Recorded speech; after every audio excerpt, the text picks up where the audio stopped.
Hey, what's going on, guys? Welcome back to Turn for Two. This is Rob. This is Anthony. We made it to episode 7. Yeah. It's pretty exciting. So these, we keep saying, oh, these are going to be shorter, these are going to be shorter. Last one was not, but that's okay. We got content. If you want to listen to it, listen. If you don't, you don't. That's all good. Yeah. Thanks for all of the continued listeners that we've been having. Yes. It's really reinforced our excitement for this.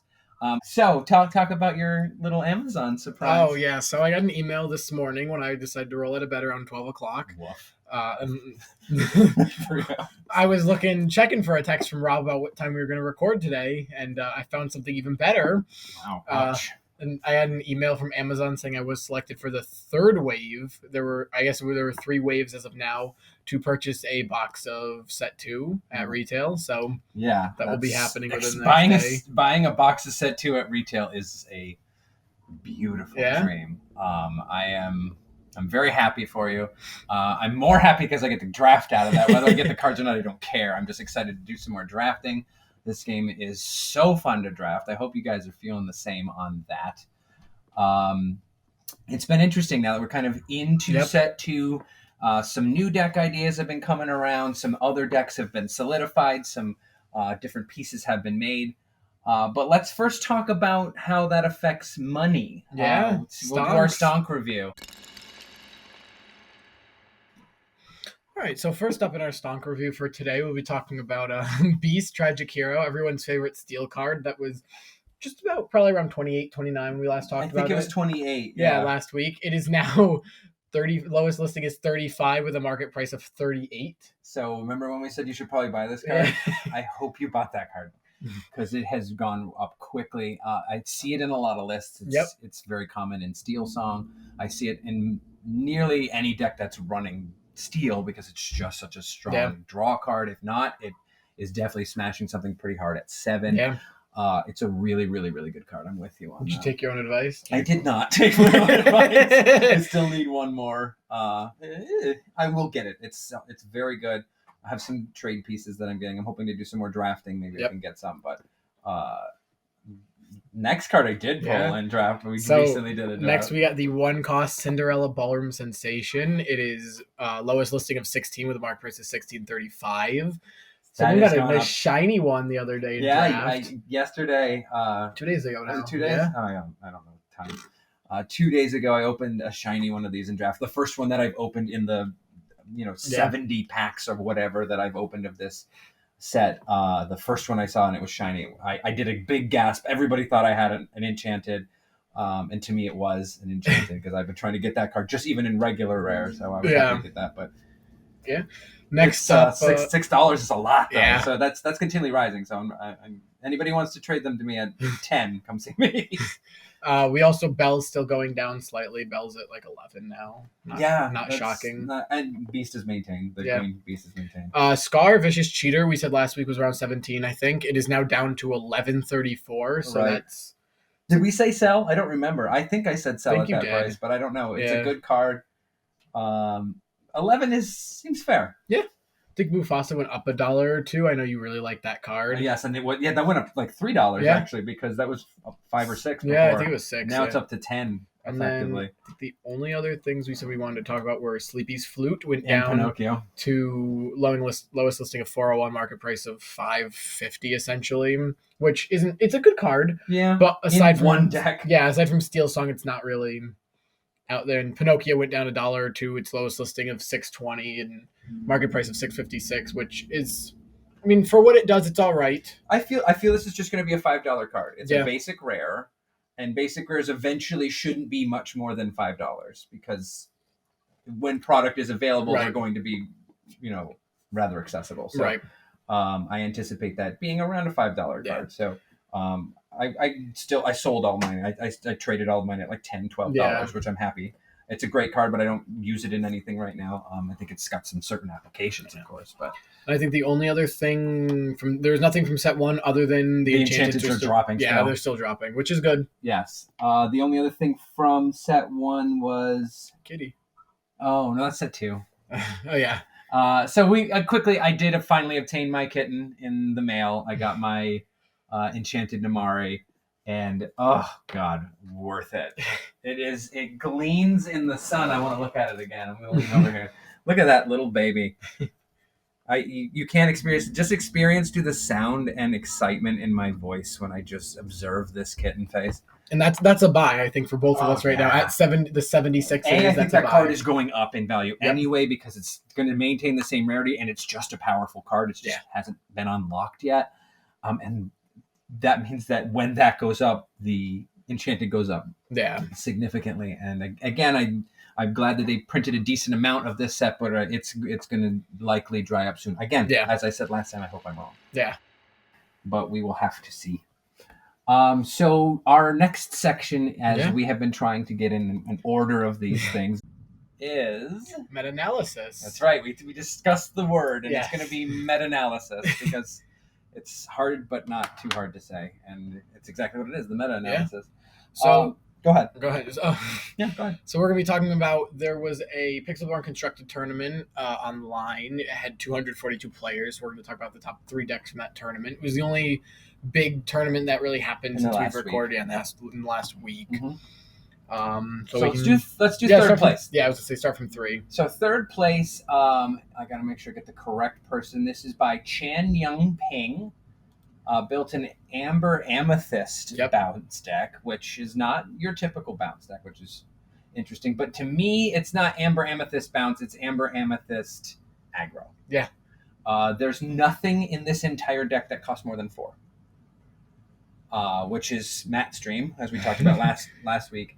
It's just a bunch of low-to-the-ground, cheap things. It's interesting. I think it's an interesting build.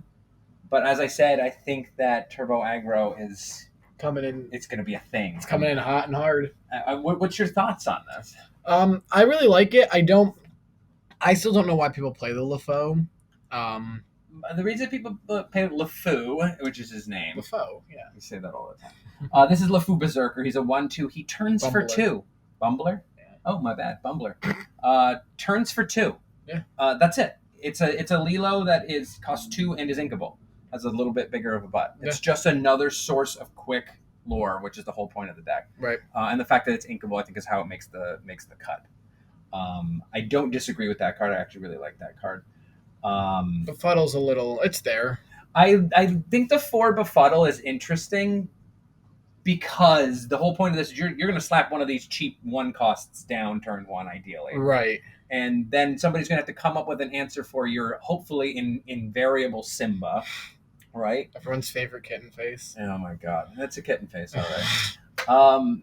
So you have the Befuddle in hand to then respond to whatever they have that kills your Simba, which means that they have a whole other turn where not only they still have to kill a Simba, but they have to have something that kills a Simba and a Lilo.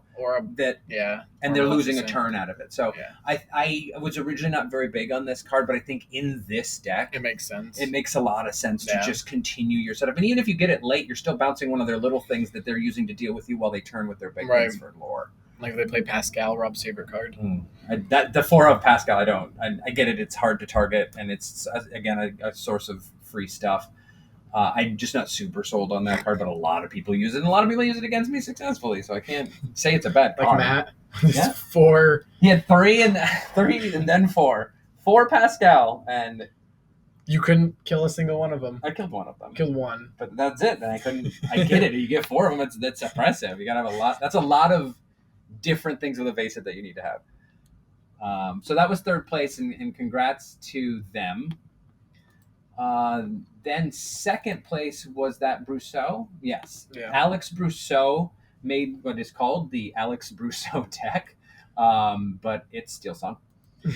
But it's his own take on it, and my thoughts on this are, I love that there's Tinkerbell. I don't know why. This is coming from me, that is my favorite card in the game.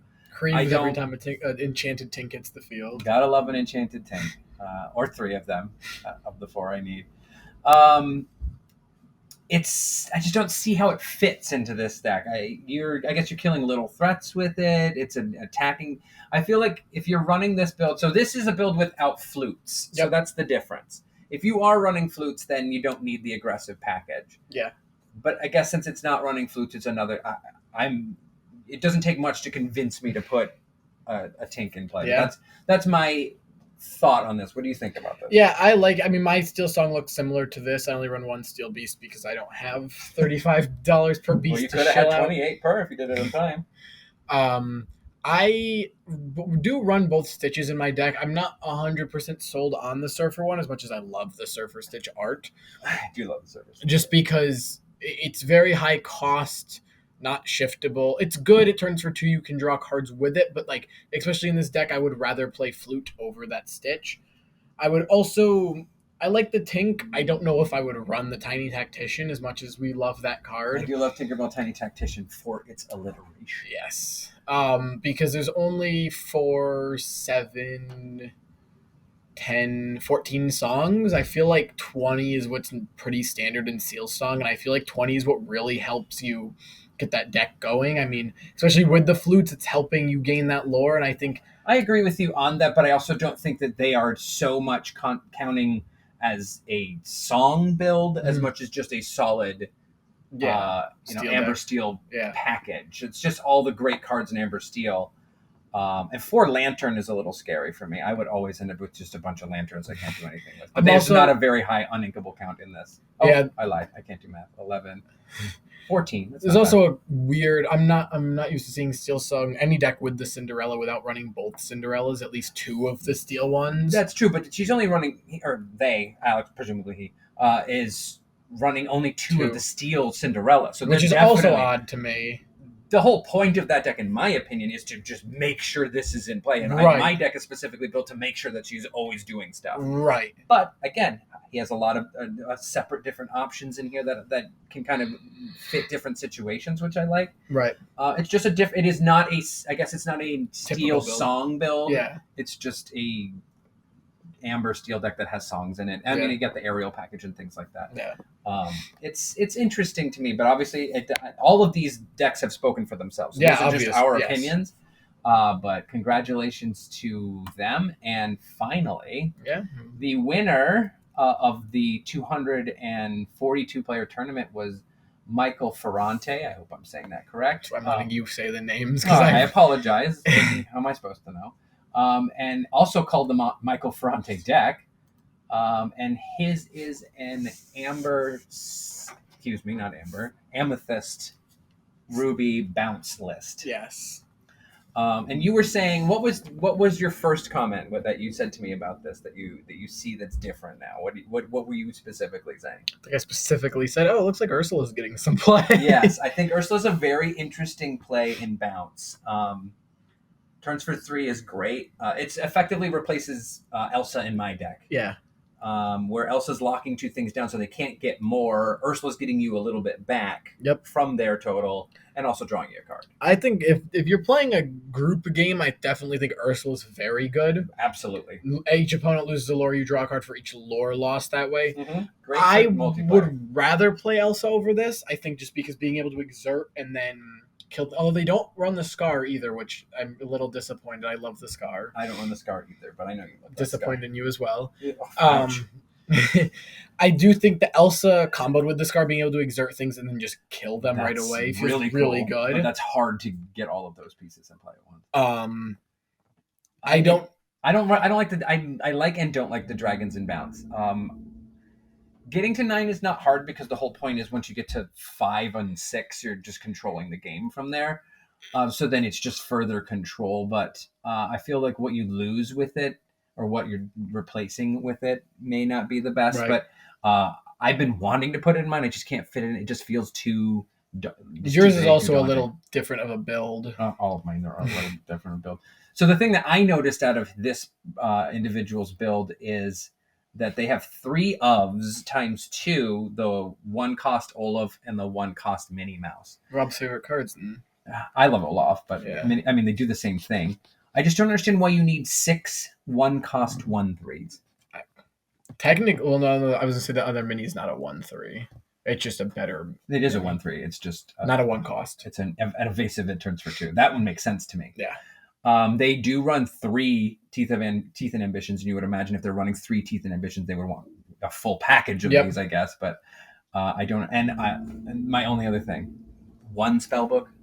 I don't understand a one of in any deck. This is the person who won, so obviously the deck is honed and very good. But I just don't understand one of anything in this deck. There's not that. He has the rabbits for draw, so that's neat. But I guess Maleficent. It doesn't run. Oh, it does run Friends on the other side. So okay, there's some draw in here, but just one of scares me, and I'm just never gonna see it. But congratulations, it obviously worked. So yeah. But if you guys want to look, we have been, as we said last time, this inkdex.com shows any, reasonable tournaments. And as we said multiple times, once ours is up, we'll be posting to this to show lists and things. Get some ideas. I haven't one that is already still open here that I'm going to effectively copy. I'm not going to talk about right now, but very interesting. I've been liking that deck a lot. Yeah. So it's cooking time. I'm very excited about this. This is another section where we just talk about what we've been working on. I have two things that I wanted to talk about. You had one as well, correct? I will start with this since it's already on the screen. I've been trying to make that Fairy Godmother deck. What's it called? I can't say that on here, but it's Fairy GD Mother. And so far, it has done some very fun things on ladder. I have won several games I shouldn't have. I will just tell you the combination of Fairy Godmother and Mufasa, when you got something to throw him at. Oh, man. Trying with Mufasa 1.5. That's the current build. What did I throw him at? I think it was actually a Maximus, now that I meant that it's there. I threw a 6/3 Mufasa at a Maximus. Killed the Maximus, Mufasa died, and got a Stitch off the top. Nice. So it does some very fun things in that regard. It's a little slow, and unfortunately slow does not do well on the ladder. But if anybody just stumbles at all in their setup, this usually capitalizes, or it has a good game with it. So I've been pretty impressed with it, but it's meh now. But it's my first build with the Godmother. I really am just trying to figure out what's best. But the combination of Godmother and Mufasa, or Godmother throwing a Hades, and then you get the Hades back to it's just got some regeneration. It's like bounce, but harder to do, I guess. But it does have some bounce in it because a lot of these are good bounce targets, like the Stitch, like the Elsa, like the Goat, things like that. But it's been okay. I haven't played it against you because you haven't been on Pixelborn to play with me because you're a butt. But if anybody wants to play this deck against me, send me a message through whatever way this works, and that would be great. Through Discord, because that's Rob's favorite application to use. No, it's something that I will eventually respond to. 3 to 5 business days later. Yeah, for a while I was paying attention to it. I just don't want to.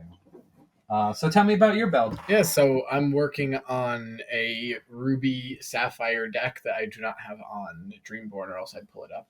But it was originally supposed to be Popsicle, but then the more I worked on it, it was like, okay, it's just using the draw engine of Flavor Sham with other things that isn't just like, get to 10 and like just start oppressing everyone. It still has that, but it's also starting to become more aggro with Belle and Aurora. So Aurora gives the Belle ward. So the second I put the Belle down, someone else playing red doesn't go, no, you're not allowed to have that. Mm-hmm. But once I'm at 10 lore, I can turn for 5 every turn. So if you aren't killing me, you're... So aggro once you get to that point, but not by definition, because you have to get there. So that's mid-range or whatever it's called, that. But once you get set up, because I remember playing against the very first version where it was kind of more just like a red-blue Popsicle build. And then you're like, oh, I'm very easily getting to 9 and 10 ink. I think I want to change this. Well, first it was the Aurora for the Tamatoa, because it was like, well, this Tamatoa gets killed before I even get to turn with it sometimes. And then it was like, oh, well, I can just use the Belle because it turns for 5, gets another card in my Inkwell, and I don't have to worry about having items in play to turn for more. I just have to put it in play. Yeah, I liked what you were telling me about it. I've been interested to see how the build goes. Again, it's a skosh slower. But that's okay. I don't see why that's a problem.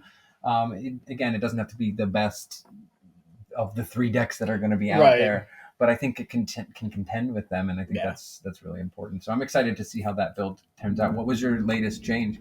It was putting the Bells and Auroras, and I don't know. I need to put Mickey Mouse and or Winnie the Pooh in there as well, just to be able to ramp a little faster. You do have the quills, right? The fishbone quills and that. So that's another way. Do you run Talas? No, I took them out because it's a bad card. It's not a bad card. I just don't like that card. I've never been impressed with that card. And the other thing I wanted to discuss, although I don't know if I want to discuss it because now everybody's going to do it. No, that's not true. Is my version of Steel Song, and it's aptly named My Steel Song. Yeah. Trying some stuff is the description. Exactly. Trying some stuff. I changed it up a little bit. I still have the 20 songs. I almost had it at 19, but I added the last Whole New World. Because again, it's the only card draw that I can get to work because everybody kills Beast before he does anything. So I run Part of Your World in my deck, so I have one less Grab Your Swords, which I know most people are going to disagree with. Right. And I don't disagree with those people. I just don't like it enough to do it. So I have one less Grab Your Sword, and I don't know what people put for the other one, but I only run 3 Be Our Guest. I don't know if I'm missing a song that people don't run. But instead, I have 2 Part of Your World to effectively get Cindy's back. Right. The whole point of this deck is to just have her and just win with Impress Cindy. with her. So good. And in that vein, I'm like, how can I make this crazy Cinderella better? So how about if she swings for 6 or 7 instead of 5? That feels nice. Yeah. She happens to be a princess. Yep. And the Grand Duke, which is a 2-cost inkable, by the way, so it just doesn't change my curve of costs or give me any extra uninkables. He says your prince, princess, king, and queen characters each get +1 attack. That's pretty cool. So guess what? Yeah. Cinderella's a princess. So she gets +1 attack. And consequently, I had took all of my stitches out of this deck, because guess what stitches are? They're aliens. They are not princesses, queens, or kings, so I had to take it out. Because I'm like, I really want to get my mileage out of this card. Which, to be fair, I've only had him in play a few times. When he's in there, killing something with an aerial that they wouldn't expect. Like, I killed a Simba with an aerial. Chef's kiss. Nobody saw that coming. It has added a lot, but otherwise it's just ink. Who cares? Yeah. But literally everything in my deck is one of those 4 things other than him. So what happens when you turn your Cinderella and she's got damage on her? How do you prevent her from getting killed that following turn? Yeah, it's by that return kill. I put in another really fun card. Oh, yeah. Moana of Montanui, a card that I didn't know came in the starter because I didn't buy that starter, and that I don't think I have seen in anybody's deck except for maybe week 1 of the game coming out. Yeah. I was just flipping through, all right, what's a princess? What's a queen? What's a king? Blah-de-da. And turns out pretty good. Turns for 3, so that's why I effectively replaced the Stitch. Yep. So Rockstar Stitch turns for 3. Yeah, sometimes you can get that extra card draw if you want out of it. I'm not that impressed with it. Right. It fills that turns for 3 slot, costs 5 instead of 6. Although you can shift 4 is the Rockstar Stitch, I believe. Yeah. Okay, so 1 turn later I can play it. But when she quests and you're getting that 3, what does she do? She readies other princesses. And guess who's a princess? One time I had 2 Moana and a Cinderella, and I killed 3 things with Cinderella and sang a song with her. And you can quest with her too, so you can. So I quest. I didn't quest, but you can quest. Ready. Use Moana to ready her, attack 2 times or whatever, or attack once and sing a song, or just leave her ready. Or it opened up a lot of lines of play. And again, it's just ink if you don't use it. She's also a 1/6. That's a tough body. That's a big butt. It's a big butt. What do big butts do? They cause big problems. It's for sure. And it's the biggest butt in my deck. Yeah. And she's also a princess, so every once in a while she could be a 2/6 or a 3/6. Yeah, Grand Duke's in play. So another card that I have in mind that I don't see in a lot of other ones, but is a common steel card, is Benja. Yeah, I Benja in my Steel Song deck. Benja's just a great card. There's so many powerful items going on right now. You need item destruction. Gets rid of their popsicles before they even get to discard them. Yes. Consequently, a king. Yep. So he gets a boost as well. And I run the Beast, the tragic hero we were talking about. I only run 3 of it. It's not because I only have 3 of them. I just think it fits better that way. And he's a prince as well. Yes. So again, gets that little boost. So that's my version of it. It's a little more aggro-y. I like to be able to hit things harder with Grand Duke when they're not expecting it. But I think the MVP of the deck right now has been Moana. That has done some very silly things for me. And every time you're doing silly things with her, that means you just quest with her, so you just turn for 3 as well. You're going to have to get the new Moana map from the new set. Well, I just need to get shiny Moanas. Was she the shiny in the... Yeah, I have a shiny one of her. Oh, all right, guys, I'm going to be getting that from him, so it's not for trade anymore.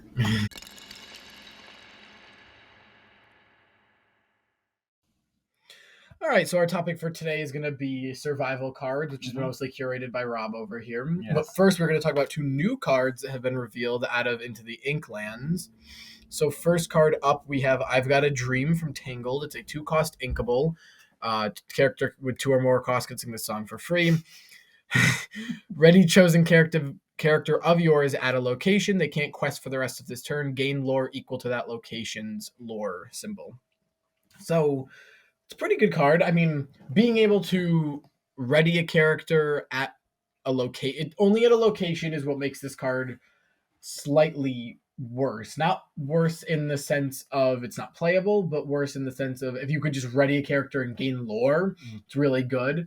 But being at the location A is what gains you the lore, and B makes it a little harder, even if you want to use it on turn 2, because you probably aren't having a location out on that turn. What do you think? I think it's possible to do it on turn 2.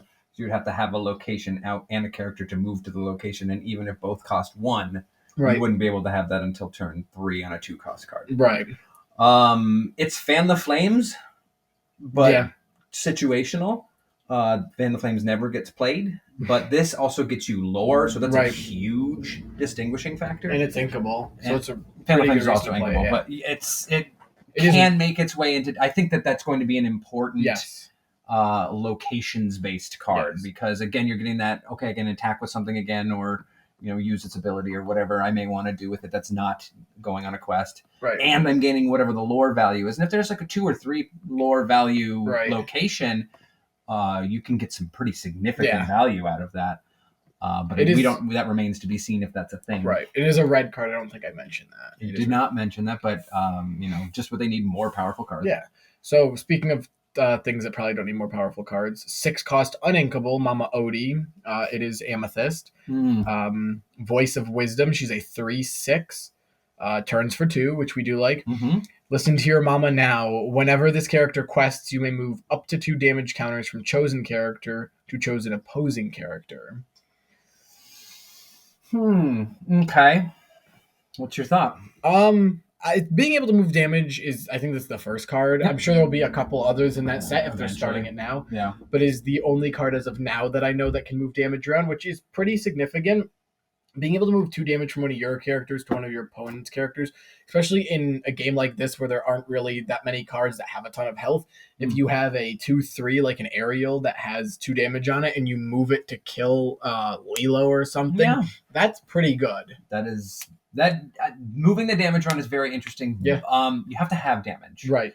And as I've been trying to work on that healing deck, a lot of the time you just don't have damage, which makes that bad. But I think there's more things that come, like the Mother Gothel, or other things that prefer to have damage on them, or you're just going to have combat and things have big. She alone could have damage and take damage off of herself, I believe. I'm not sure if it said it had to be another character. One thing is it is purple, and purple is in red, and red has Teeth and Ambitions and the Mother Gothel. So let's make purple. Let's make Ruby Amethyst more powerful. Yeah.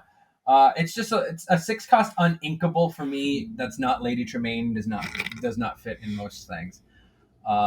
If it was inkable, that card I would try to find a slot for that. Yeah. But I'm on the low end of the fence for that. Yeah, but we'll see again when we do our extremely long review, which is extremely fun.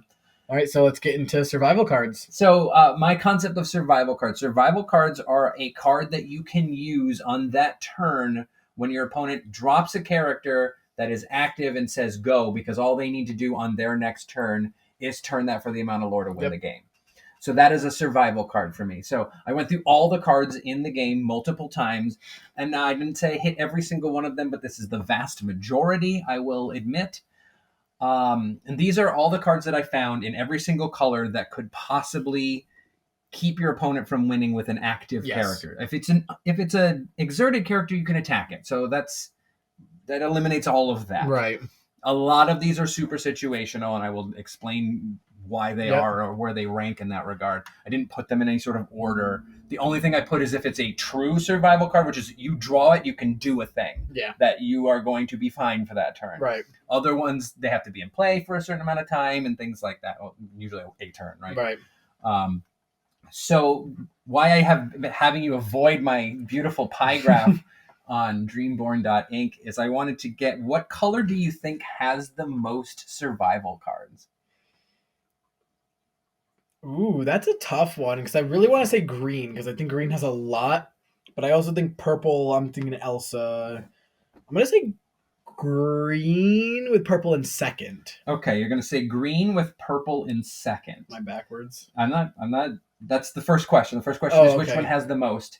Then the next question is which color has the most that are barely situational, like true survival cards. And that doesn't necessarily have to be the one that has the most cards. As an FYI. I'm gonna go with blue on that one. I'm thinking Hades. I'm thinking. Ooh, I'm only thinking Hades. We're gonna go with red because I'm thinking Maleficent. I'm thinking Lady Tremaine. I'm thinking Be Prepared. I'm thinking Dragonfire. All right, so Aladdin, one of your favorite red cards. Yes, we'll go with red. Favorite. So the first question was... You don't want to ask me which one has the least amount of survival cards? No, you already know the answer to that, so we're not cheating on that one. It is amber for anyone who is asking or wondering. Yes, we'll get there very soon. So the answer to the first one, which one has the most? And the one that actually has the most is steel, which I'm surprised that you didn't think of. However, some of these are like super iffy. So... the real answer is Emerald. Yeah. Emerald and Ruby actually both have 14. Oh, really? So those tie each other. Can I look at the pie graph now? Sure. Amethyst has 10, Sapphire has 5, and Amber has 2. Yeah. The one that has the most true, which you can't see on the pie graph, is Emerald at 9. So what was blue at? Well, blue only had blue is 5. Blue is 2 total. It's 5 total, and 2 of them are red? true. Red was what I said. Red was... Yeah. Was red close? Red is 5. Oh, woof. I really thought it was going to be more, but it really just isn't. And some of these, again, are stretches. So we'll quickly do Amber. It's only 2 cards. It shouldn't take too long. The first one being... World's Greatest Criminal Mind. Now, mind you, this is situational. Yep. Banish chosen character with 5 power or more. So if they don't have 5 power, or what is it in this game? I keep getting it. Is it power? Willpower. No, willpower is the strength. Is it? Strength, yeah. So 5 strength or more. So if it doesn't have that, it doesn't do anything. Yeah. But it technically is one that you can draw and get rid of something. Yeah. There's not a lot of things that cost 5 that to are be fair. For it. Queen. I'm pretty sure Queen says give. Character. Yeah, you can give something. You can force something to die. Yeah. So that's a stretch, but it is one nonetheless. And the other one is actually Sleepy's Flute. So if you play a song and you turn with Sleepy's Flute, you win before they can do anything. Right. So, but that's it. In all of Amber, there's nothing that you're going to draw in Amber that's going to be like, oh, I win the game. Now, mind you, you can draw a Stitch to draw some cards, or there's some. But those don't win you games. Yeah. So. That's it. Sorry, Amber, you're in last for that. Second to last, I will do, since we kind of have an order about this, is Sapphire. So Sapphire only has 2 true cards, and you missed one of them. One of them is Hades. That is correct. Yep. So Hades, we all know, our favorite 7-cost Hades, that you can put one of your opposing characters into the inkwell. Yep. So if they play that card and it's like, oh, I win, you're like, no, I Hades that. They can't win. So that's a true card. You draw that gets you out of it, unless they have ward, but whatever. Speaking of stretch cards, I guess you probably could have put yellow Hades, because if you can get something back and then play it to win the game. I specifically crossed that out, and I will talk to you about that as well, because I crossed out 7 cards because of that. Okay. Because drawing into a card that you're going to play, you also have to have the money to do it. So it's really not one card that's getting it. Yeah. You're correct in that regard, but I changed that thought process. So Hades is one. The one that you missed is Let It Go. Oh. Does the exact same thing as Hades, but it's a 5-cost song. Right. So those are the 2 in the game that are true. Technically, there's 3, and this is your half, which is falling down the rabbit hole. So again, if you have nothing in play, actually this does count as a true one because no matter what, it will work, even if you don't have one in play, which is what we were talking about. Yes. So that I have to change my number to that to 3 true survival cards. So Falling Down the Rabbit Hole does the exact same thing, but you have to do it to yours as well. Yes. But if you don't have something, it doesn't say that you can't. So 3 non-situational cards. And the 2 left are Launch and Fang Crossbow. Yeah. Fang Crossbow only kills dragons. So if it's not a dragon, it doesn't work. But it could, if they play a Maleficent, they're like, I win next turn. You're like, okay, well, that one thing that Fang Crossbow is good at. And the other card is Launch. Yep. Which does 5 damage by yeeting an item. Yeah. So that kills most things. So that's also situational because you have to have an item in play. So that Which blue you do, but yeah. Blue you would usually have it. So I agree with you on that. But still situational. Yeah. So that's a high ratio. Then 60% of the blue cards that I reviewed are true survival cards. But again, this is something you have to think of when building your deck. You have to put at least some of these elements in your deck because you're going to lose as soon as somebody says, oh, I'm at 18 and I put down most cards. Oh, I lose. So you got to keep those things in mind. So in third to last place is Amber. And Amber's got... not Amber. I keep saying Amber instead of Amethyst. Can't be Amber because Amber has 2. All right. Settle down. Amethyst and Amber, I always say those things wrong. I'm sorry. I'm sorry, audience. Forgive me. So the true count in this, what do you think? How many true Amethyst cards do you think there are? 5. You're going to go with 5 just as like a guess? Yep. What did you whisper? Yzma and Elsa. Those are the only 2. Oh, shit. So we'll talk about those real quick. Elsa, my bae, 8 cost, doles 2 things. Yep. Or exerts 2 things and locks them down for another turn. Yeah. So a very good card for a survival card. There's nothing else that needs to be said. It's delicious. It does it. It costs 8, so you have to have it, but that's not one of the requirements. So it's assuming you have the money for it. And the other one you mentioned was Yzma, and Yzma is the new 6-cost Yzma that you can shuffle a chosen character into the opponent to the owner's deck, and they draw 2 cards. So sure, they get to draw 2 cards, but you got rid of the thing that was going to kill you. Turn. So those are the only 2 in that color that do it.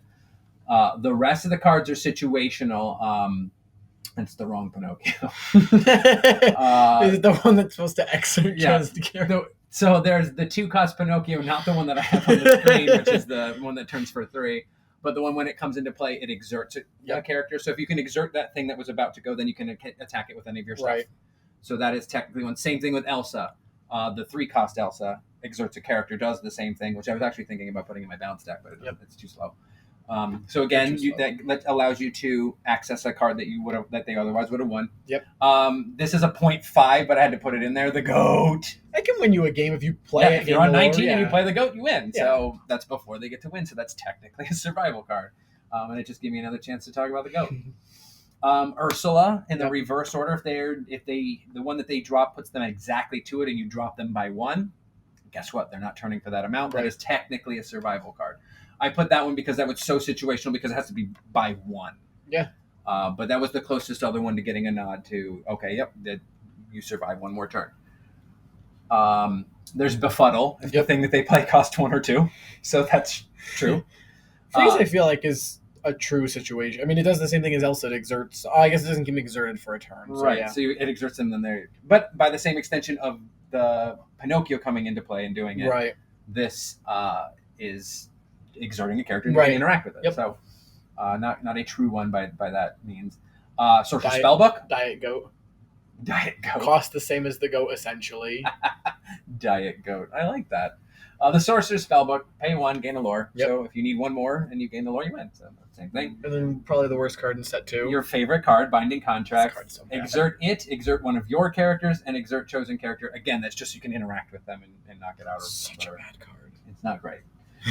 But it is a survival card, so we have to talk about it. It is a survival card, so that's what we're on. So now tied for second place is both Emerald and Ruby.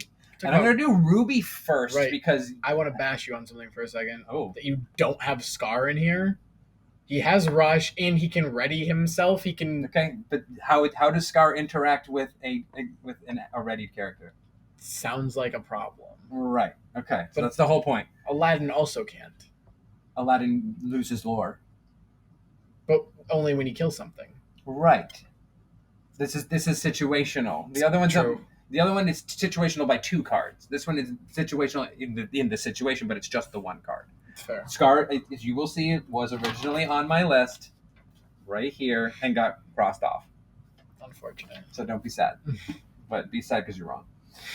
Well, and it's also my definition of it. So yeah. Yes, it's gonna save it's what do we call it?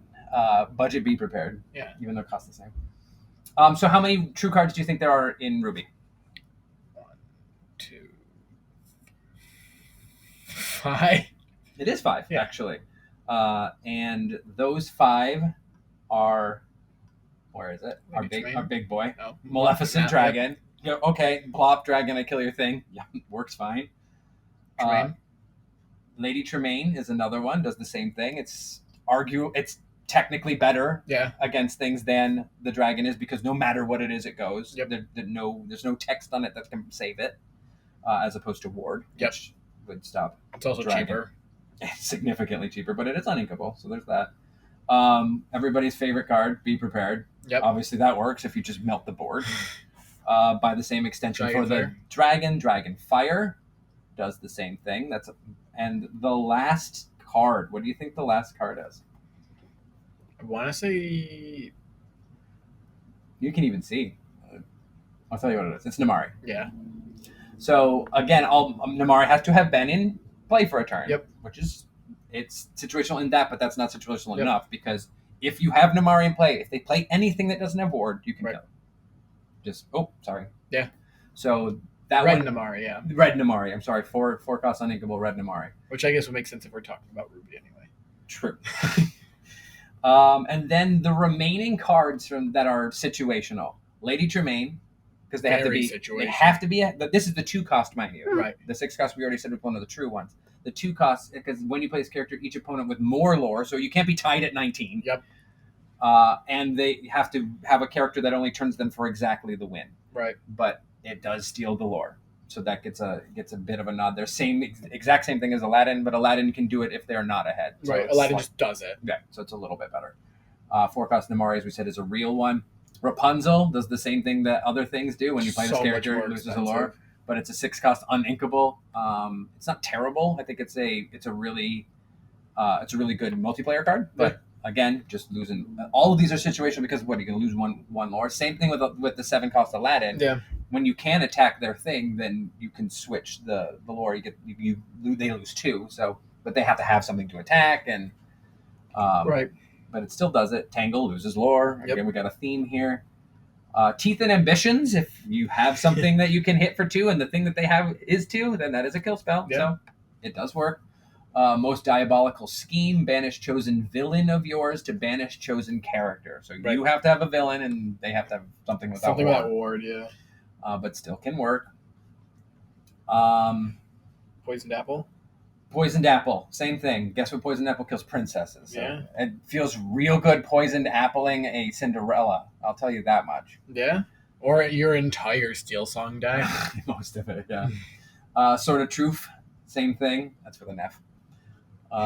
Banish the chosen villain. So that's another one that if it's the card that they drop happens to be that exact thing, then that works. So that leaves us with the same number of survival cards in Emerald, but more of them are true survival cards. Yeah. So I have to read my chicken scratch for this. So the true survival cards, the 9 of them in Emerald, which funny enough is one of the colors that gets played the least right now, is 6 cost Genie on the Job. Yeah.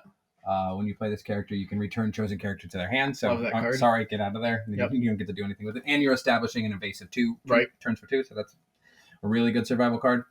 Iago, another underplayed card. Yep. It has to be in play. Right. But that's okay. Well, it's good enough.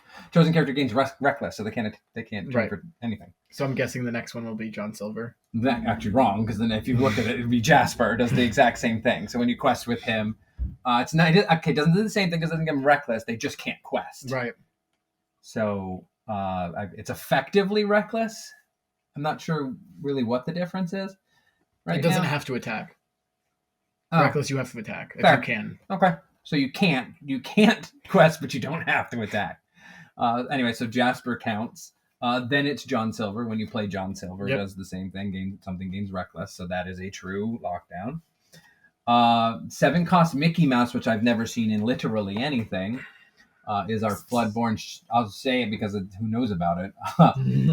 It shifts for 5. It's a 7 cost uninkable 6, 5 turns for 2. When you play an action, chosen opposing character can't quest, so you have to have an action. But again, that's not. That does have an enchanted too. Yeah. So that one was really a 0.5 to be honest, but it still counts because it does what you need it to. Mother Gothel, same thing. While she's exerted, opposing characters can't quest, so that none of their characters can quest. Mother Knows Best, her song bounces a character, so there's that. And that leaves the last one, or second to last one, excuse me, which is Dr. Facilier. Does the same thing as original Mother Gothel and Jasper and all those. Just it's an evasive thing that also locks things down, which makes it harder to kill. Yep, and it turns for 3 while you're doing it. So that is another survival card. The last one is Bounce, which consequently bounces something. Yeah, crazy. But you have to have your own, as it says, return a chosen character of yours to return another chosen character, as opposed to falling down the rabbit hole, which you can do without. So those are all true get-out-of-jail-free cards. Yeah. Real survival pieces. The remaining ones that I didn't discuss, which don't really count, but technically can. Queen. The Queen. If you manage to have more lore pips in your hand, you can discard it with the Queen. Then we're talking about the 3-cost green one. Mm-hmm. I think this card's pretty interesting. Like I said, we're making that deck that's got some pretty interesting pieces with that card in it.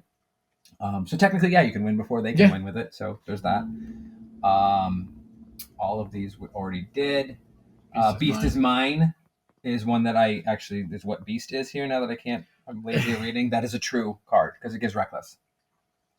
So that is a true survival card. So I did miss that one. I apologize. But back to the ones that are almost true survival cards. That's Pack Tactics. Gain a lore for each damaged character opponents have in play. So they would have to have a damaged character, but technically there's ways to make that one work to win the game before they can. That one barely made the list. And Radigan's Marvelous Trap, which is a card I love. Each opponent loses 2 lore.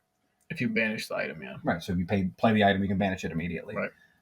So then again, that can steal games away. So that's all of those in those colors. All that's left now is Steel, which has 15. Of those 15, how many do you think are true? I think I might have said this, but I don't think you remember. 3. 2. You're so close. Good try. So the 2 true ones are this beautiful cat Namari. If that is in play, it can challenge ready characters. So maybe it's not big enough, so not necessarily, but technically that is something that can interact and you can just make it bigger. Same with 7-cost Cindy. Yeah. Those are the 2 that are.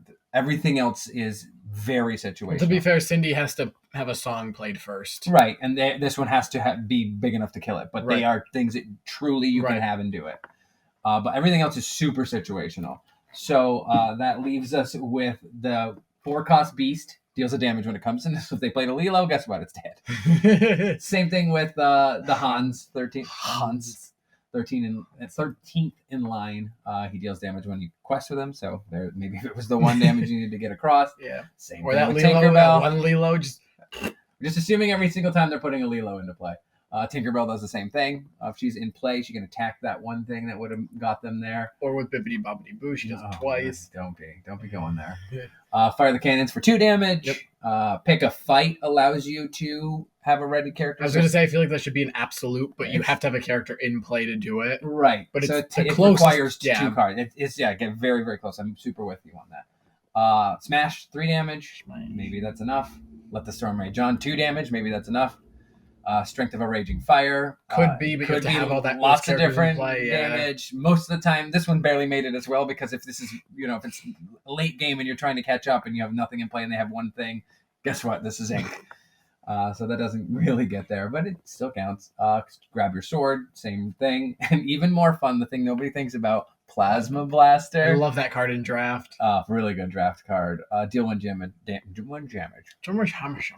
So that is my not remotely comprehensive list of what I have deemed survival cards. So when you are deck building, you have to have ways to escape when it's at the very end. Yep.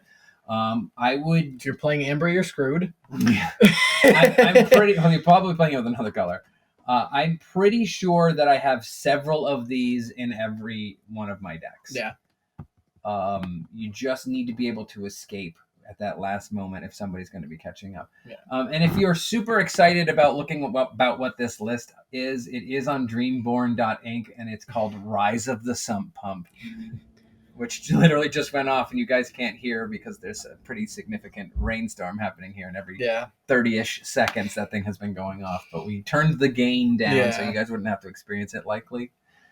But that's what I have for you for that. Yeah. I did a lot of work on it. I hope you guys enjoyed it. But it's very interesting that green took that away. I was not expecting that.